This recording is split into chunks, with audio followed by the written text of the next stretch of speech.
वकील साहब, श्रेया का मामला, आप उसका केस लड़ रहे थे। इस पूरे मामले में किन किन पॉइंट ऑफ व्यू से इस मामले में निगेटिविटी सामने आई?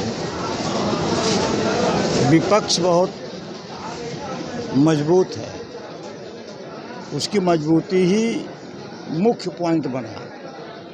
पूरा तफ्तीशी आजमगढ़ से मऊ को ले भेज दी गई। आईजी के आदेश से 8 तारीख को तफ्तीश मऊ एसपी को भेज दी गई। उन्होंने धनंजय मिश्र सीओ मऊ नगर को दे दी। 8 ही को लिख पढ़ के 9 को 169 की रिपोर्ट दे दिया। मुलजिम पहले से जेल में थे, उनकी जमानतें 14 तारीख को सुनवाई में लगी हुई थी। 14 को सुनवाई होने के पहले ही 169 की रिपोर्ट लगवा के सीजेएम ने आदेश करके उसको रिहा कर दिया।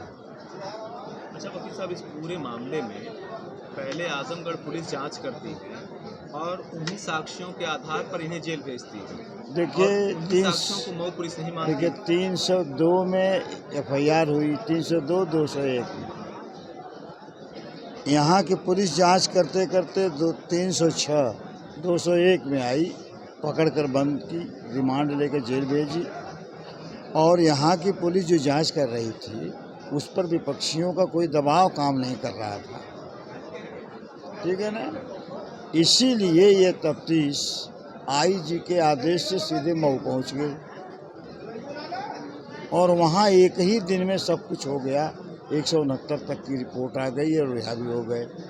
14 को अदालत में बेल पर अगर बहस होती तो सारी बातें जब खुल जाती तो 169 की रिपोर्ट लगाना बड़ा मुश्किल हो जाता लोगों को। ये बहुत बड़ी साजिश हुई है। एक गरीब के साथ न्याय का गला घोट दिया, मिल करके सब ने साजिश करके, बड़े अधिकारियों ने। और आजमगढ़ के एसपी के अधीन अगर रही होती तो ये नौबत नहीं आती, क्योंकि आजमगढ़ के एसपी को लोग बताते हैं बहुत मजबूत, सबसे ईमानदार व्यक्ति हैं, इन पर कोई दबाव नहीं काम कर रहा था। यही कारण है ये तफ्तीश बड़े ऊपर के स्तर से सीधे मऊ को भेज दी गई। एक बिल्कुल साजिश के तहत एक पर्टिकुलर आदमी के यहाँ तफ्तीश भेजी गई, धनंजय मिश्र, और उन्होंने एक ही दिन में सारी चीज़ें लिख पढ़ के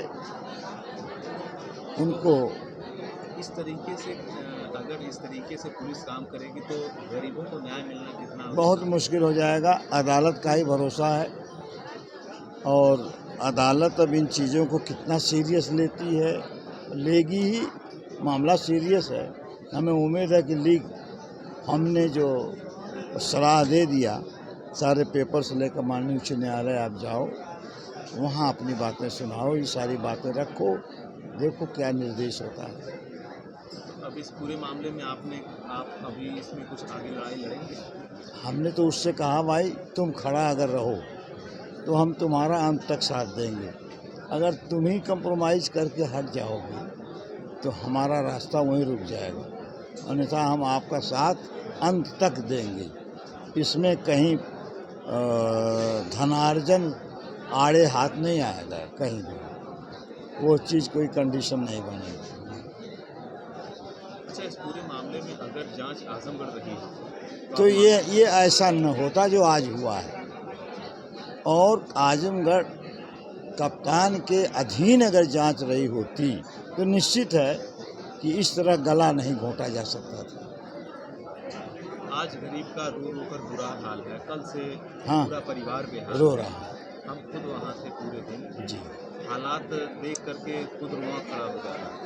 तो ऐसे में परिवार और गरीब और रसूखदारों में क्या अब तो नहीं कोई अंतर रह गया? ऐसा तो सुनने में आया है कि जब से ये हुआ है तब से आजमगढ़ के कप्तान साहब को भी कुछ शॉक लगा, ऐसा महसूस हो रहा है।